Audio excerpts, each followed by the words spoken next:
Tu savais que sans cette étape, ton chocolat serait franchement dégueu. Bienvenue dans De la pousse à la tablette. Aujourd'hui, on parle de l'étape la plus importante, la fermentation du cacao. Je parle de l'étape trop souvent oubliée, la fermentation. C'est là que naît le goût du chocolat.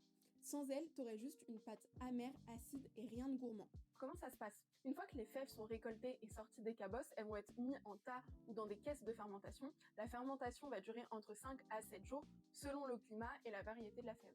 Pendant ce temps, les fèves sont brassées tous les jours ou tous les 2 jours et hop, la magie opère grâce aux micro-organismes naturels présents dans l'air, sur les outils ou encore sur les mains des planteurs. Il y a d'abord la phase alcoolique sans air. Les levures vont venir transformer le sucre de la pulpe en alcool, la température va monter, le pH va changer et la pulpe va venir se liquéfier. Puis vient la phase acétique, cette fois avec de l'air. Les bactéries transforment l'alcool en acide acétique, un peu comme du vin qui devient du vinaigre. La température peut monter jusqu'à 50 degrés. Cet acide pénètre dans la fève et déclenche une série de réactions biochimiques. Les protéines, les sucres et les polyphénols se transforment en précurseurs d'arômes. Ce sont eux qui donneront plus tard à la torréfaction le vrai goût du chocolat. Selon la variété de la fève, la fermentation dure plus ou moins longtemps, entre 3 à 8 jours. Si elle est mal faite, on obtient des fèves sans arôme, trop amères ou même pourries. La fermentation, c'est l'étape qui va préparer les arômes, et la torréfaction qu'on verra un peu plus tard, c'est elle qui va venir cuisiner ces arômes et les fixer pour donner le vrai goût du chocolat.